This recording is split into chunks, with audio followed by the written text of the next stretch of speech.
What is the optimal daily mileage for motorcycle travel? This is probably the most frequently asked question in my entire motorcycle travel career.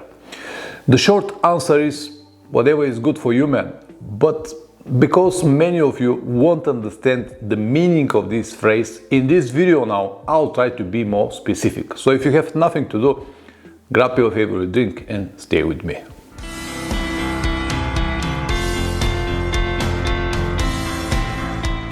Welcome back, guys. You can stop me right here and say, wait a minute, Pavlen, I never make any plans and do whatever it comes. This is the spirit of adventure, so this video is absolutely pointless to me. Fair enough, I will say, but to travel without any plans, that is actually means that you don't have any time, border, weather, food, petrol, or any limitations. So if you plan even one of these, let's say you plan, I can have a petrol over there, or I can eat over there, or I might sleep in this small village, this is already a plan. No, Pavlen, I never make any plans. Alright, if you do not make any plans, that is only mean that you're some kind of millionaire or just stupid. In both cases, this video is not for you anyway. As I said many times before, I really respect people who travel without any plans.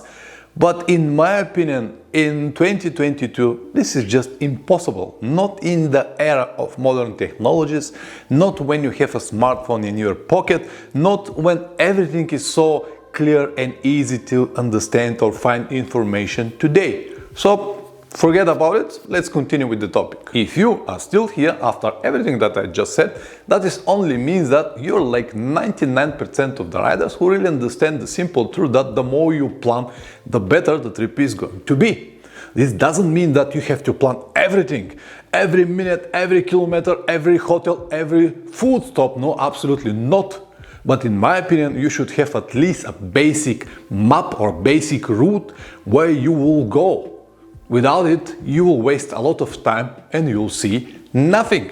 If you know where you will ride in the next days or weeks, you will be able to plan properly regarding to the weather and road conditions. If you know, for example, that you're gonna have like only highways, you can plan even 1000 kilometers per day.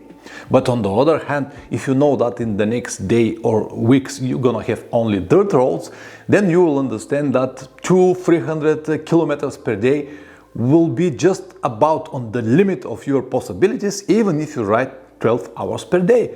That's why it's so important to have plans or to be able to see a little bit in advance, not to predict the future, not to make everything step by step, but at least to know what is possible to be done in the period of time that you have. When I said 1000 kilometers per day on the highways, doesn't mean that everyone will be able to do it, because it all depends on your motorcycle type and your riding skills.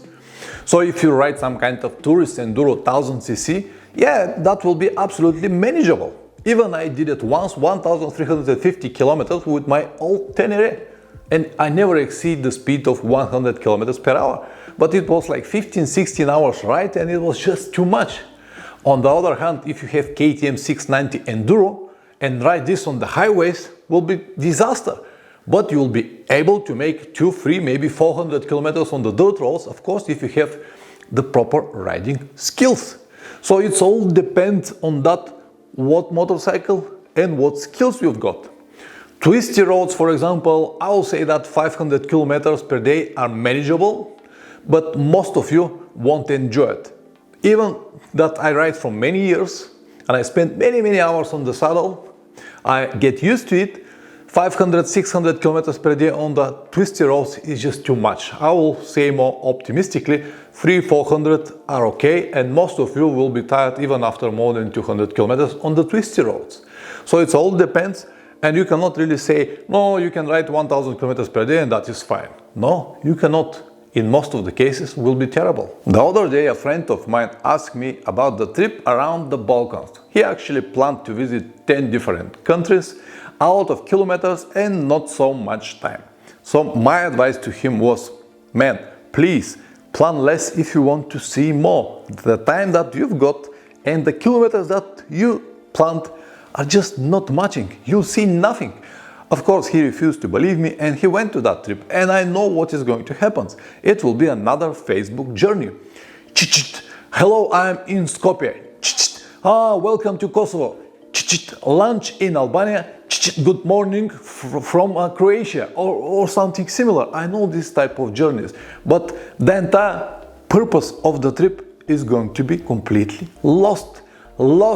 I'm telling you all of this because I already played these games. I have done these mistakes before. I know what will be the result exactly. Because especially when people start riding, they want to point as many as possible countries to show their riding friends that they know everything. But it doesn't work this way. You have to have your time, your experience if you want to learn. That's why I made the channel to help you learn these lessons faster, so you don't need to make the same mistakes that I did. When I started riding, this information wasn't there. Yeah, you can find here and there some articles online, but it was not that easy like today. The channel actually is like a shortcut to a better riding experience. That's why I even made my my online course. And it already helped so many people. You can check it in the description down below if you want. Check what people want to say about the course. But anyway, listen me now, otherwise you will find everything the hard way later. Let me now give you a few examples. As you know, I love examples. On my last trip around Europe, I have done about 15,000 kilometers for 40 days. This makes 375 kilometers per day. Keep in mind that from these 15,000 kilometers, I don't think that I got more than 500 kilometers, maybe 600 kilometers on the highways. The rest was secondary or twisty roads.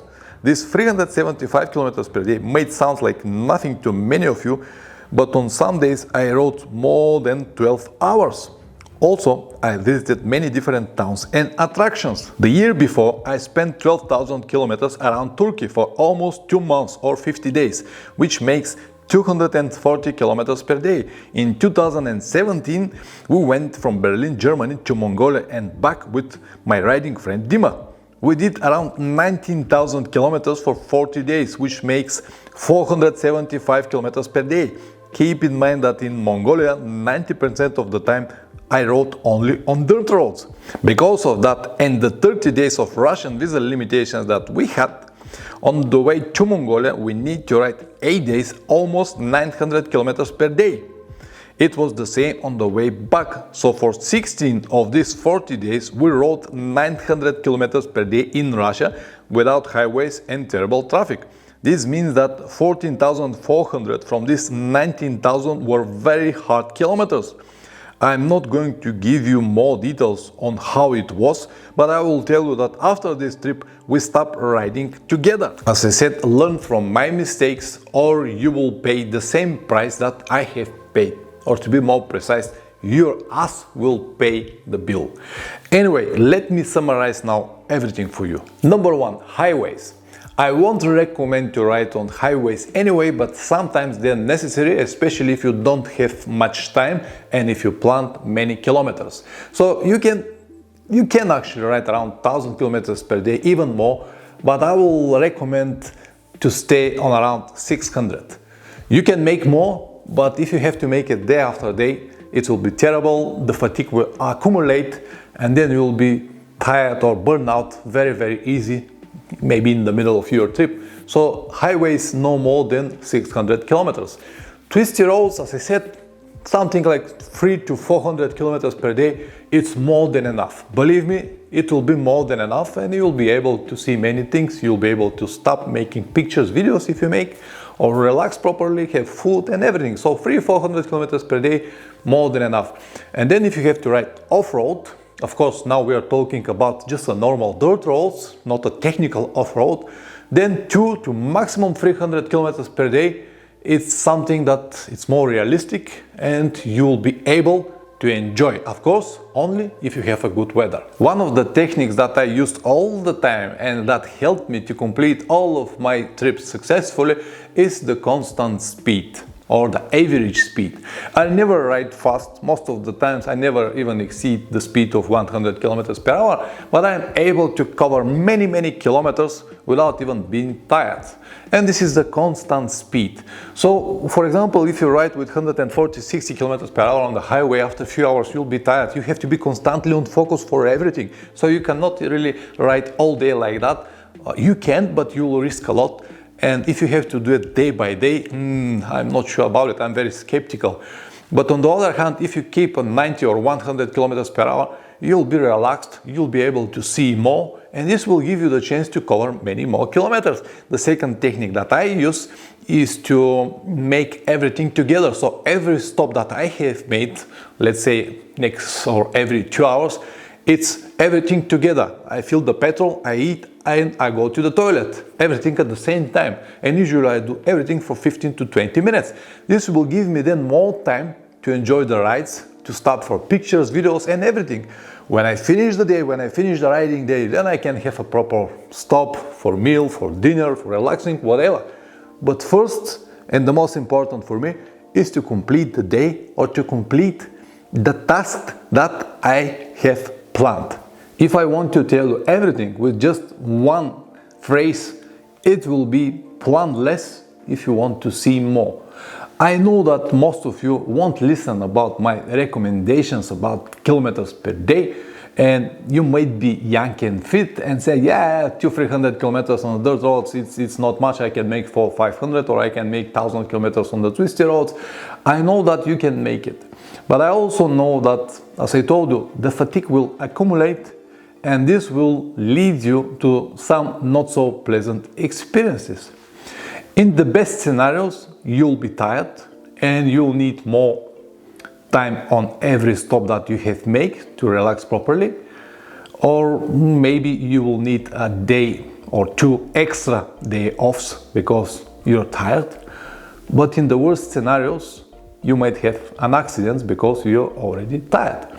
But let's say that in the best scenario, you'll need this more time to relax or more days off, and you can say, yeah, that's fine, I can make it. But if you think a little bit more, you will realize that if you have more time on your stops and more days off, this actually will level your constant speed or your constant time schedule, and it will make your long riding days, like many kilometers per day, absolutely pointless. That's it. See you next time. Ciao.